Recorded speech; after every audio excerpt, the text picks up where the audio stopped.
Gate एकदम सटा दिया है। हाँ कर दिया है, कर दिया ना, ठीक।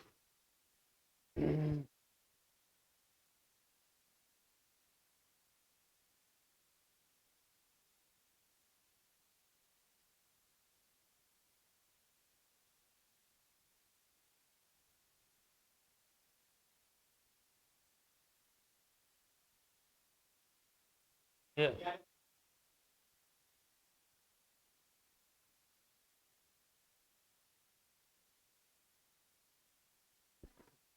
देखिए मेरे प्यारे छात्र एवं छात्राओं, आज आप लोग के जो क्वेश्चन पूछे गए थे 23 में, उसका क्वेश्चन है ना, उसका क्वेश्चन का आपको आंसर दे रहे हैं और साथ ही साथ इस क्वेश्चन का डिस्कशन कर रहे हैं कि कहाँ से किस चैप्टर से ये क्वेश्चन आया है और किस तरह से आपको बनाने की ज़रूरत है, उसी के संबंध में आज हम लोग बात करेंगे।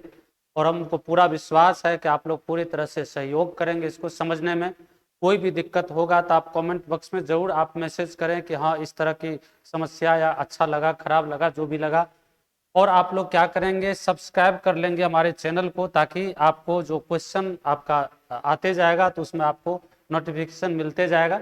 देखिए यहाँ पर क्वेश्चन है, पहला क्वेश्चन है, which one of the following have the most negative electron gain enthalpy. देखिए इलेक्ट्रॉन गेन इंथैल्पी, तो आपका यहाँ पर जो इलेक्ट्रॉन गेन इंथैल्पी आंसर क्या होगा, तो Cl।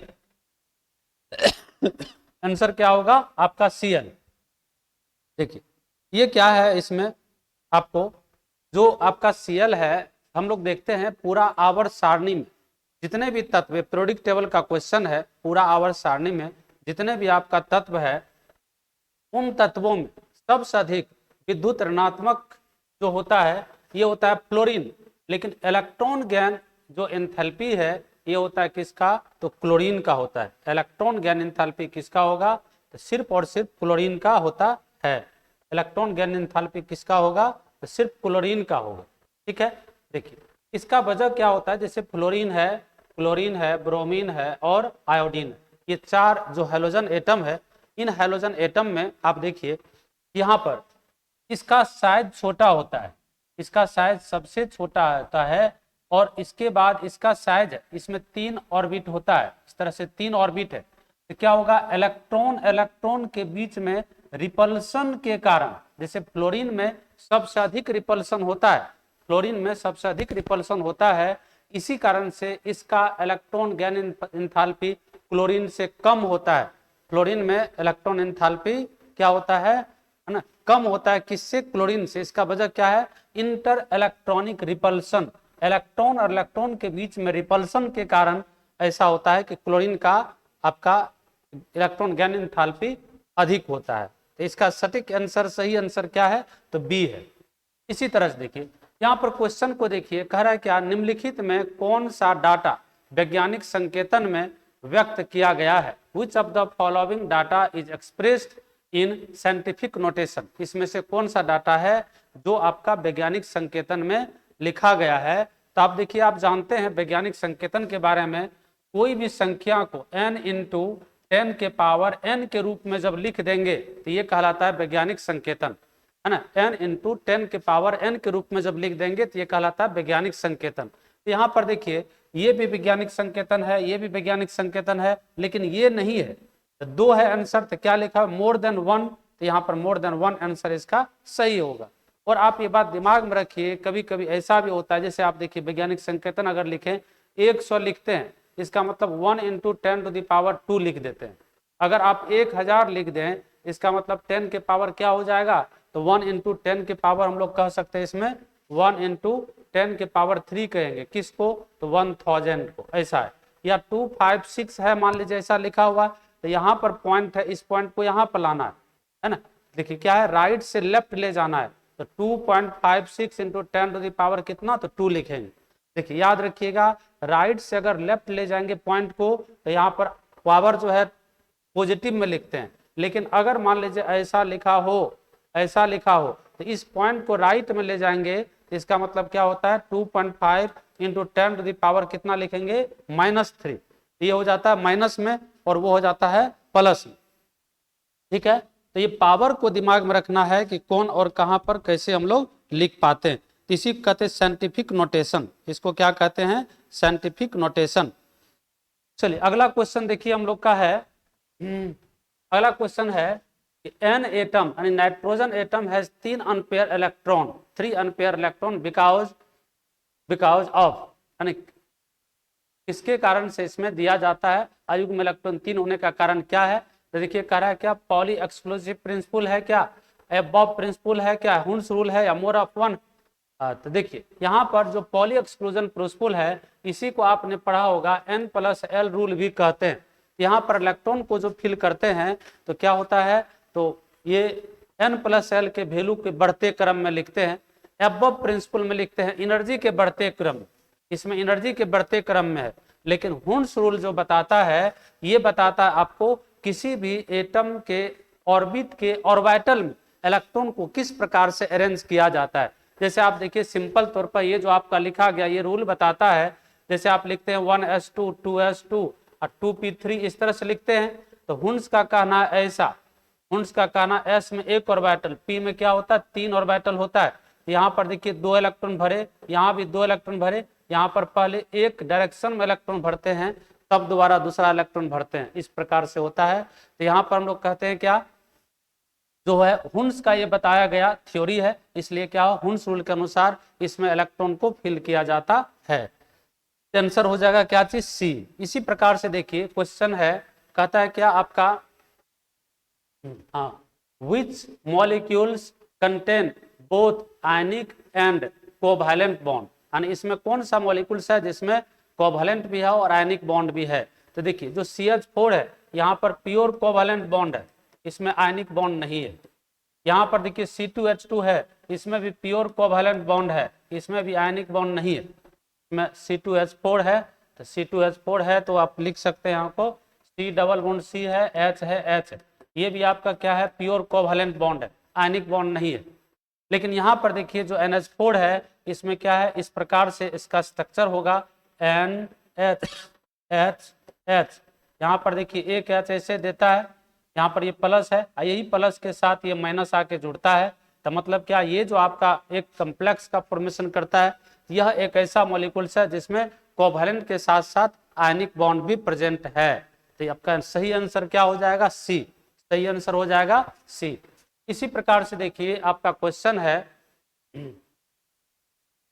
है कि the effective nuclear charge for sodium Na is, अब इसका इफेक्टिव न्यूक्लियर चार्ज को निकालना है। तो देखिए आप जानते होंगे पढ़े हैं पीरियोडिक टेबल, तो एक होता है शेल्टर कांस्टेंट सिग्मा से लिखते हैं और इफेक्टिव न्यूक्लियर चार्ज जेड से लिखते हैं। तो जेड का फॉर्मूला होता है जेड स्टार का फॉर्मूला होता है जेड माइनस सिग्मा, ये होता है फॉर्मूला। और इसको निकालने का भी तरीका है, तो आप जानते होंगे इस प्रकार से सोडियम है तो सोडियम का 11 है, इसका लिखेंगे 1s2 2s2 2p6 3s1। तो क्या होता है यहाँ पर जो लास्ट इलेक्ट्रॉन है इसको छोड़ देते हैं, इसका जो शेल्टर कांस्टेंट निकालते हैं 0 इंटू कितना लिखेंगे तो यहाँ पर 0.35 प्लस n-2, n-1 में जितना इलेक्ट्रॉन है तो n-1 यानी n3 है। तो यहाँ पर 2 में कितना इलेक्ट्रॉन है वो देखेंगे 8 है, तो 8 गुना 0.85 अब प्लस करते 1 इंटू 2, इसको जोड़ के लिखेंगे और इसका एटॉमिक नंबर 11 होता है, उसको जब घटाएंगे तो आपका आंसर आएगा ये बी, है ना। इसको कहते हैं शेल्टर कांस्टेंट, यहाँ पर हो गया एटॉमिक नंबर। तो एटॉमिक नंबर और शेल्टर कांस्टेंट यानी स्क्रीनिंग इफेक्ट के अंतर को इफेक्टिव न्यूक्लियर चार्ज कहते हैं। अब बताइए एक बैच में पढ़ा रहे थे तो वहां पर बच्चे पूछे थे कि सर ये जो कैलकुलेशन का है क्या ये क्वेश्चन पूछता है क्या, ये तो बहुत बड़ा कैलकुलेशन है, इस तरह से कैलकुलेट किया जाता है तब आपको वो रिजल्ट आता है, तो ऐसा क्वेश्चन पूछेगा। तो हमने बताया था कि क्वेश्चन पूछता है, अगर नहीं भी पूछेगा तो आप इसको जानना नेसेसरी है। इसका मतलब क्या है कि आप देखिए साइंस के आप तैयारी कर रहे हैं और साइंस के टीचर बनने जा रहे हैं, तो इसका मतलब है कि जितने सारे चैप्टर है उसमें भी +2 लेवल का जो है उसमें पूरी तरह से पढ़ना है, यहाँ तक कि MSc का बहुत सारे बातें इसमें पढ़ना है। तो इसका मतलब है कि आपको पूरा दिमाग लगा के पढ़ना पड़ेगा, ये जो सोचिएगा कि रेलवे है या बैंकिंग है या वगैरह वगैरह बहुत सारे जो जनरल का एग्जाम होता है उसमें साइंस का कुछ क्या करते हैं, याद कर लेते हैं, उसका जवाब मिल जाता है, आपको टिक आउट कर दिए, बस हो गया काम क्लियर। ऐसा इसमें नहीं होता है, क्योंकि इसको जानने के लिए आपको बहुत गहराई से समझने की जरूरत पड़ता है। जब तक समझेंगे नहीं तब तक आपका क्वेश्चन बिल्कुल नहीं बनेगा। तो ये था आपका आंसर कितना, तो बी नंबर आंसर इसका होगा। इस प्रकार से निकालेंगे और आप क्लास में इसके बारे में आपको डील भी करते हैं कि कैसे ये निकलता है, सारे के एग्जाम्पल देने के साथ साथ इफेक्टिव न्यूक्लियर चार्ज भी आपको बताने का काम हम करते हैं। इसी प्रकार से देखिए आगे बढ़ते हैं। इसमें कह रहा क्वेश्चन में क्या, तो क्वेश्चन में कह रहा है कि arrange the following element in the increasing order of metallic character. Metallic character के बढ़ते क्रम में इसको हम लोग क्या करते हैं, अरेंज करने के लिए कह रहा है। तो देखिए आप जानते हैं कि अगर किसी पीरियड में चलते हैं तो पीरियड में लेफ्ट से राइट की ओर जाने पर मेटालिक करेक्टर घटता है, जबकि किसी ग्रुप में ऊपर से नीचे आने पर मेटालिक करेक्टर जो है बढ़ता है। यही बात है, ये हम लोग पढ़े थे। इस आधार पर आप देखिएगा तो सिंपली तौर पर हम लोग का है कि यहाँ पर लेफ्ट से राइट और टॉप टू बॉटम में कंडीशन में अगर देखेंगे तो यहाँ पर आपका आंसर क्या है, तो बी है। सबसे अधिक मेटालिक करेक्टर सोडियम का होता है, उसके बाद मैग्नीशियम का होता है। इसी तरह से आपका वो क्रम होगा, इस क्रम को दिमाग में रखना है ना। चलिए आगे बढ़ते हैं हम लोग क्वेश्चन की ओर। देखिए अगला क्वेश्चन है, which of the following ion has the smallest ionic radii. यानी ये जो चार्ट को दिया हुआ है इसमें सबसे कम यानी सबसे छोटा आयनिक रेडियाई किसका है।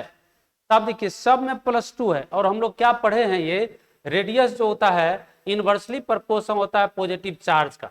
जितना ज्यादा चार्ज बढ़ेगा उतना रेडियस घटेगा, है ना, जितना ज्यादा चार्ज बढ़ेगा उतना रेडियस घटेगा। लेकिन आप याद रखिए ये डायरेक्टली प्रोपोर्शनल होता है निगेटिव चार्ज। निगेटिव चार्ज जितना बढ़ेगा उतना रेडियस बढ़ता है। यहाँ पर तो सब में देखिए क्या है, +2 ही है। अब इसमें देखना है क्या, तो हम लोग देखते हैं क्या सबसे छोटा साइज किसका होगा, Mg का होगा और इसके अलावा किसी का नहीं होगा। यानी मैग्नीशियम का सबसे छोटा साइज होगा, मैग्नीशियम का सबसे छोटा साइज होगा इसमें। इसी प्रकार से चलिए आगे बढ़ते हैं। अब देखिए वो था पीरियोडिक टेबल का, ये जो है स्ट्रक्चर ऑफ एटम का क्वेश्चन आ गया। कहता है using SPDF notation find the orbital with quantum number. n का मतलब 2 है, l का मतलब 1 है। अब जैसे देखिए l का मतलब 1 हो जाए तो इसका मतलब p तो होना तय है। याद रखिए कि अगर s है तो l इसमें 0 होगा, अगर p है तो l इसमें 1 होगा, अगर d है तो l इसमें क्या होगा, 2 होगा, अगर f है तो l इसमें कितना होगा, 3 होगा। ये फिक्स है, चाहे n का मान कुछ भी क्यों न हो। 5s लिखा होगा तो इसका l 0 ही होगा, 5p भी लिखा रहेगा तो इसका l 0 ही होगा। मतलब क्या कि ये डिपेंड करता, सॉरी 5p लिखा हुआ तो इसका जो l होगा क्या होगा, 1 होगा। तो n का मान चाहे जो भी हो लेकिन l का मान को याद रखेंगे। s जहां कहीं भी होगा तो उसका वैल्यू होगा कितना, तो आपका याद रखना है 0। p रहेगा तो इसका मतलब क्या होगा 1 और d रहेगा तो 2, f रहेगा तो क्या कहेंगे 3। ये याद रखना है, आंसर आपको पता चल गया। अब देखिए कह रहा है क्या कि PO belongs to which period and group in the following periodic table. PO जो है, PO किस ग्रुप में है और इसमें आपको पहचानना है। तो आप देखिए जैसे क्या करते हैं, सारा जो ग्रुप है उसका नाम को याद रखिएगा। तो आप देखिए क्या लिखते हैं, ये हमको याद है तो कहते ओ सनम से तेरा पोल खोल देंगे, ओ सनम से तेरा पोल खोल देंगे, हम पोल खोल देंगे हम, यही है। तो देखो 16 ग्रुप है, 16 ग्रुप या 6 ग्रुप में, ऑक्सीजन ग्रुप में ये पाया जाता है PO। यहाँ पर पीरियड जो होगा 6 होगा, यानी आंसर आपका क्या हो जाएगा। अच्छा एक बार देख लेते हैं, यहाँ पर ये 2 नंबर में है, ये 3 नंबर में है, ये 4 है, ये 5 है, ये 6 है। ठीक है, आंसर यही आपका है। ठीक है, इस तरह से इसमें आप पीरियोडिक टेबल में जो है आप सभी ग्रुप को, खास करके SPD को, इसको याद रखिएगा। लेंथनाइट एक्टिनाइट तो होता ही है लेकिन इसको डायरेक्ट रूप से याद रखना है। इसी प्रकार से देखिए यहाँ पर क्वेश्चन है आपका, क्वेश्चन क्या कह रहा है, तो आपका कह रहा है देखिए 2.5 लीटर का फ्लास्क है, कंटेन करता है 0.25 mole each of sulphur oxide and nitrogen at 2.27 degree Celsius partial pressure of, partial pressure इसका कितना होगा, पार्शियल प्रेशर आपको फाइंड करना है। तो हम लोग क्या करते हैं, यहाँ पर फॉर्मूला आप जानते हैं, तो क्या होता है पीवी बराबर एनआरटी, पीवी बराबर होता है एनआरटी। तो देखिए एन आपके पास है ही, टी आपके पास यहाँ पर है ही, एन भी है टी भी है, इसका हम लोग फॉर्मूला को पुट करेंगे, एन पीवी बराबर एनआरटी, पीवी बराबर एनआरटी। तो यहाँ पर फॉर्मूला होता है पीवी बराबर एनआरटी, यही फॉर्मूला होता है। अब देखिए यहाँ पर क्या क्या सब चीज है, तो आपके पास है कितना लीटर का फ्लास्क है, यहाँ पर टोटल प्रेशर हम लोग यहाँ पर निकाल सकते हैं, और मोल आपको दिया हुआ है, करा क्या 0.25 mole of each sulphur dioxide and nitrogen, ये दोनों का मोल उतना है, सल्फर डाइऑक्साइड और नाइट्रोजन दोनों का मोल उतना है। तो हम लोग क्या करते हैं यहाँ पर देखिए पीवी बराबर आरटी है, पी का मान हम लोग को नहीं पता दिया हुआ है, तो पी को पी ही रहने दे, यहाँ पर भी का मान पता है, यहाँ पर एन का मान पता है, यहाँ पर हम लोग का क्या है तो टी का मान पता है, यहाँ से पीटी यानी टोटल प्रेशर निकल जाएगा, टोटल प्रेशर निकल जाएगा। फिर हम लोग यहाँ पर क्या करेंगे तो मोल को कंसीडर करेंगे कि उसका कितना कितना मोल है, उसको यहाँ पर लेट कर लेंगे, एक का मोल है एक्स तो दूसरा का मोल है 0.25 एक्स करेंगे, फिर आप इस पर काम कर सकते हैं, टोटल प्रेशर यानी पार्शियल प्रेशर ऑफ SO2 निकल जाएगा, क्योंकि हम लोग का होता है पी बराबर होगा क्या तो पी SO2 प्लस PN2, ये दोनों का प्रेशर होता है। इस तरह से पीटी निकाल के तब ये काम करेंगे तो आपका आंसर आएगा, और आंसर निकल जाएगा कितना तो आपका 2.47 इंटू 10⁵ पास्कल के बराबर आंसर निकलेगा, यानी आंसर कितना हो जाएगा ए के बराबर, ए होगा इसका सही और सटीक जवाब। इसी तरह से देखिए आपका दूसरा है which one of the following is correct formula of kinetic energy, है ना, kinetic energy based on the dimensional agreement, है ना। तो देखिए काइनेटिक एनर्जी का कह रहा था हाफ mv², तो सभी जानते हैं कि ई बराबर होता है हाफ mv², ये फॉर्मूला होगा आपका काइनेटिक एनर्जी का। अगला पॉइंट देखिए, अगला क्वेश्चन है फिर देखिए PCl5। अब देखिए कुछ जो मॉलिक्यूल्स होता है उसको डायरेक्ट रूप से आपको दिमाग में रखने की जरूरत है, यानी याद रखने की जरूरत है। तो PCl5 है, उसका करा क्या कि ज्यामितीय आकार यानी ज्योमेट्रिकल शेप इसका क्या होगा ट्रायंगुलर बाय पिरामिडल, आपका आंसर होगा ए ट्रायंगुलर बाय पिरामिडल, इस प्रकार से होता है। यहाँ पर देखिए P है इस तरह से Cl, यहाँ पर Cl है, ये आपका काम है, इसी को कहते हैं ट्रायंगुलर, और ये ऊपर नीचे है तो इसको कहते हैं बाय पिरामिडल। इसका हाइब्रिडाइजेशन हो जाएगा क्या चीज sp3d, इसका हाइब्रिडाइजेशन होगा sp3d। अगला क्वेश्चन देखिए क्या कहता है, अगला क्वेश्चन में कह रहा है which of the following molecules has T shaped, T shape देखिए यहाँ पर जैसे ये मॉलिक्यूल्स है, यहाँ पर क्या है तो आपका इसको कहते हैं स्क्वायर, यहाँ पर ये मॉलिक्यूल्स है, ये भी आपका स्क्वायर टाइप्स का स्ट्रक्चर बनेगा। अच्छा यहाँ पर ये आपका आंसर हो जाएगा, ये क्या है ClF3। देखिए इसका जो स्ट्रक्चर है S है, यहाँ पर आप जानते हैं कि S का वैलेंस इलेक्ट्रॉन कितना होता है तो 6 होता है, तो 6 होता है, तो यहाँ पर 4 के साथ शेयर किया, इस प्रकार से यहाँ पर 2 लोन पेयर इलेक्ट्रॉन बच जाता है, ऐसा होता है, इसको कहते हैं स्क्वायर। लेकिन ज्योमेट्री अगर कहेगा तो ऑक्टाहेड्रल, यहाँ पर ये जो है इसमें भी देखिए 8 होता है, तो यहाँ पर भी 2 लोन पेयर इलेक्ट्रॉन बच जाएगा।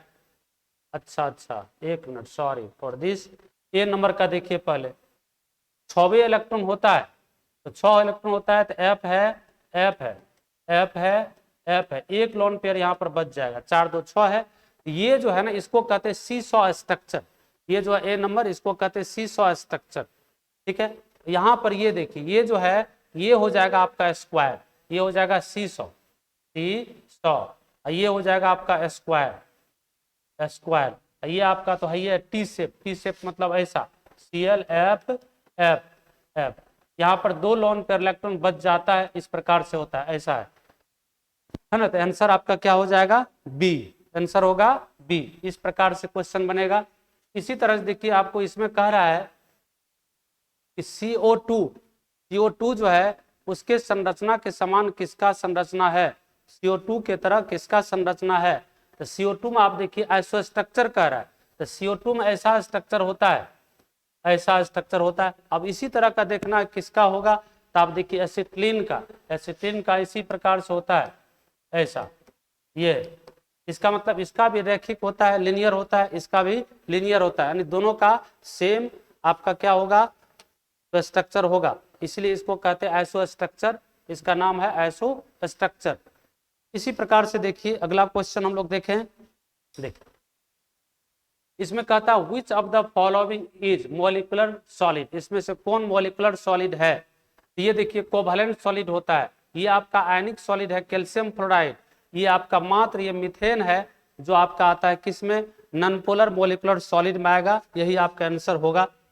इसी प्रकार से देखिए आप यहाँ पर कहता है क्या, which of the following molecules है जीरो डायपोल मोमेंट, इसमें किसका जीरो डायपोल मोमेंट होगा, इसमें किसका जीरो डायपोल मोमेंट होगा, तो आपका मात्र एक ही है CO2।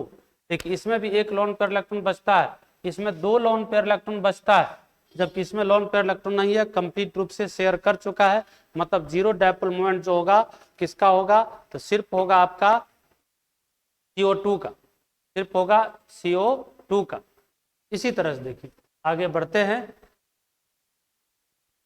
अगला क्वेश्चन देखिए कहता है क्या, how many pi electron are present in, इसमें पाई इलेक्ट्रॉन कितना प्रेजेंट है बताना है। तो देखिए यही आपका स्ट्रक्चर है, ये आपका स्ट्रक्चर, यहाँ पर एक पाई है, एक सिग्मा है, यहाँ पर पाई है, बीच वाला सिग्मा है, तो दो एक तीन पाई आंसर होगा इसका, और तो कहीं पर पाई नहीं है, तो दो पाई एक में है, एक पाई एक में, तो दो एक तीन पाई इसका आंसर।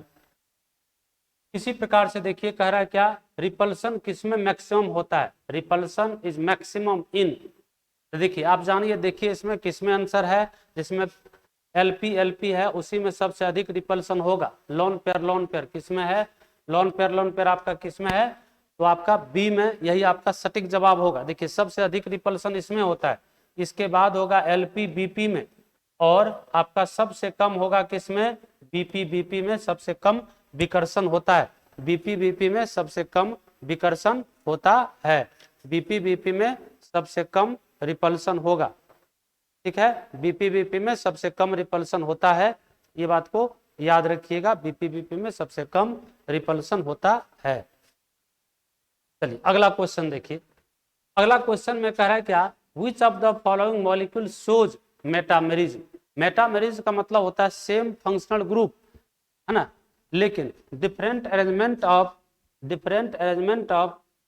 क्या चीज, different arrangement of their alkyl group, जो एल्काइल ग्रुप है उसमें डिफरेंट अरेंजमेंट होगा, तो किसमें हो जाएगा डिफरेंट अरेंजमेंट, तो आप देखिए इसमें भी हो सकता था, इसमें भी हो सकता है, लेकिन इसमें क्यों नहीं होता है, तो इसमें मात्र 3 ठो कार्बन है, तो 3 कार्बन अगर इसका स्ट्रक्चर भी बनाते हैं तो देखिए क्या हो सकता है, CH3 CH2O, यहाँ पर CH3 कर देंगे, अब इसको किसी प्रकार से परिवर्तन करेंगे तो सेम स्ट्रक्चर हो जाएगा, इसीलिए स्ट्रक्चर नहीं होगा, तो आपका ये हो सकता है 4 ठो है, तो एक बार एक जगह 3 ठो, एक बार एक जगह 1 ठो एक तरफ, फिर दूसरा बार हम लोग इसको कर सकते हैं, दो ठो कर सकते हैं दोनों तरफ, तो मतलब आपका सही आंसर क्या हो जाएगा, ए, ये आपका मेटामेरिज्म शो कर सकता है। इसी प्रकार से देखिए अगला क्वेश्चन, अगला क्वेश्चन कहता है क्या, विच, है ना, कहता when sodium and chlorine react then the energy, है ना, जब सोडियम और क्लोरीन रिएक्शन करता है तो ये इसमें क्या होता है, जब सोडियम और क्लोरीन रिएक्शन करता है तब इसमें क्या रिएक्शन करता है, तो हम लोग देखते हैं, आप जानिए कि किसी प्रकार का बॉन्ड का फॉर्मेशन होगा तो वो क्या होता है, एक्सोथर्मिक रिएक्शन, वो हीट को रिलीज करता है, किसी प्रकार का रिएक्शन होगा तो वो क्या करेगा, हीट को रिलीज करता है, तो हीट को रिलीज करेगा और आयनिक बॉन्ड बनाता है, जनरली सोडियम क्लोरीन मिलता है तो आपका बनाता है, ये तो कह रहा फिर देखिए कोवैलेंट बॉन्ड, ये बात तो सही है लेकिन ये गलत है, यहाँ पर कह रहा एब्जॉर्ब एनर्जी, कोवैलेंट बॉन्ड, दोनों गलत है, यहाँ पर ये तो नहीं होगा, तो आपका आंसर क्या होगा, मात्र एक।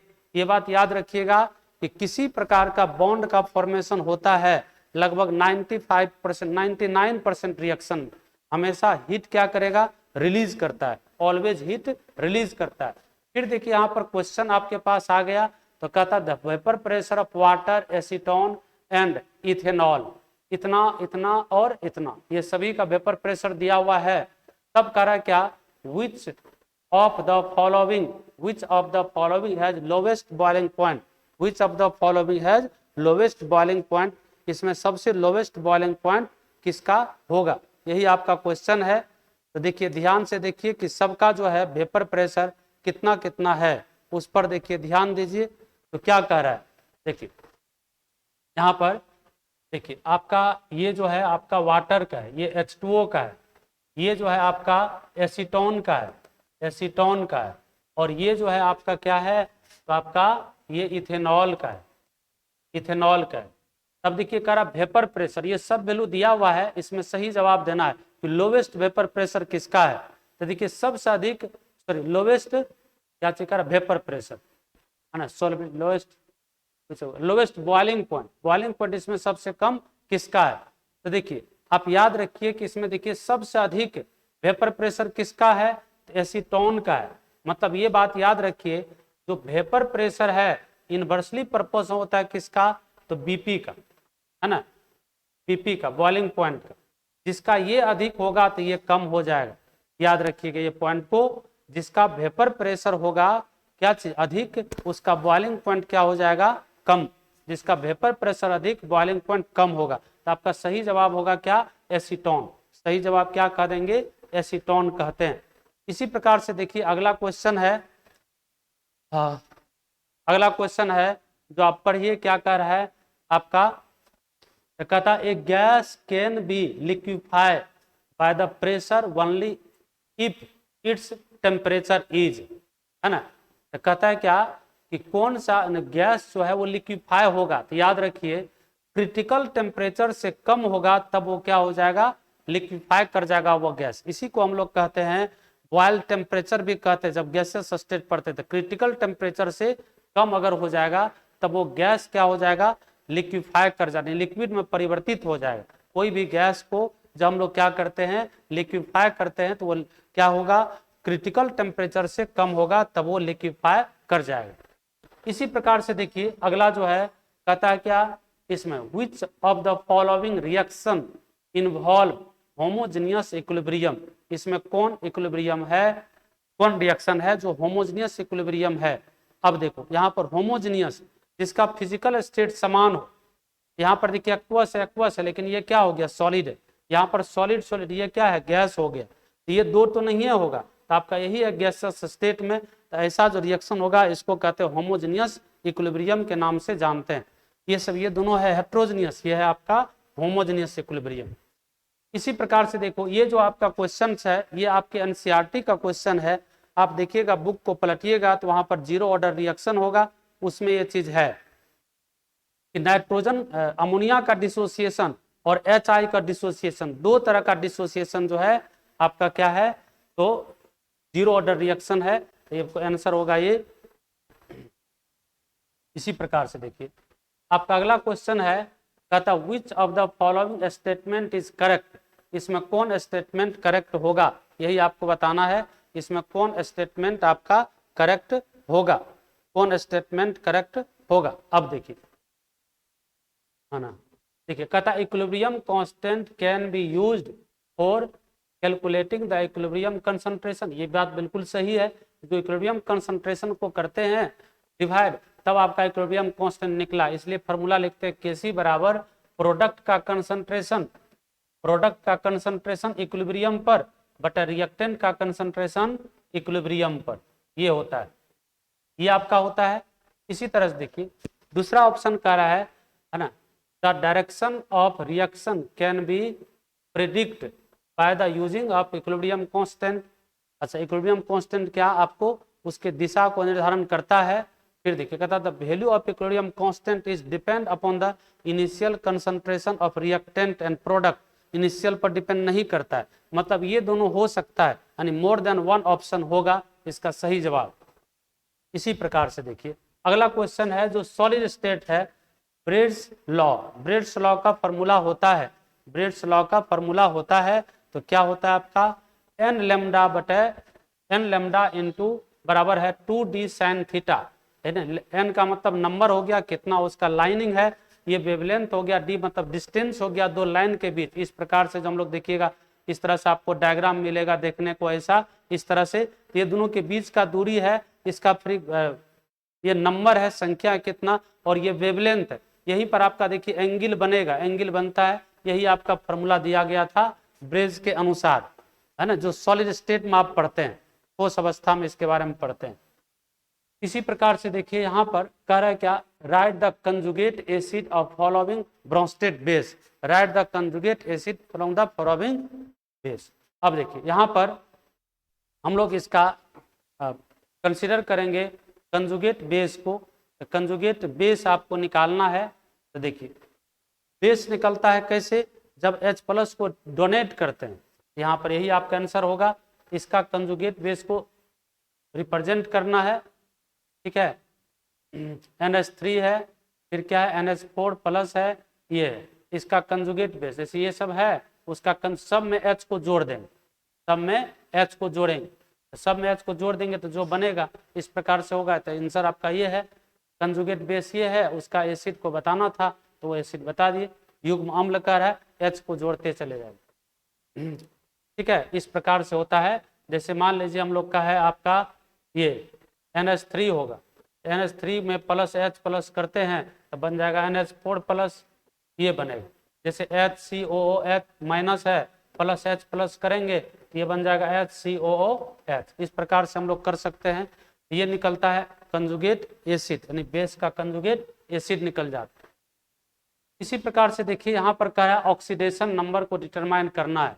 इसका होता है क्या, यहाँ पर K है, गलती से M लिखा गया, यहाँ पर K है, KMnO4, इसका 7 होता है, इसका 6 होता है, 4 9 8 1 7, इसका 7 होता है, 7 6 7। आपका आंसर क्या है, तो A है, 7 6 7, इसका आंसर क्या हो, तो A होगा इसका सही जवाब। इसी प्रकार से देखिए अगला क्वेश्चन है, देखिए अगला क्वेश्चन है, ये आपका थर्मोडायनामिक्स चैप्टर्स है। यानी देखिए आपको क्या, देखिए इससे क्या पता चलता है कि हर चैप्टर को जब तक बेहतर तरीका से आप नहीं पढ़ते हैं तब तक आपका काम होने वाला आसान नहीं है। मतलब बेहतर तरीका से पढ़ने की जरूरत पड़ेगा, प्लस उसका क्वेश्चन का प्रैक्टिस करने की जरूरत पड़ेगा, ध्यान देना पड़ेगा उसको। इसमें कह रहा है कि कौन सा करेक्ट है, तो G बराबर है, गिब्स एनर्जी बराबर है डेल्टा G बराबर, ये आपका करेक्ट सही जवाब है।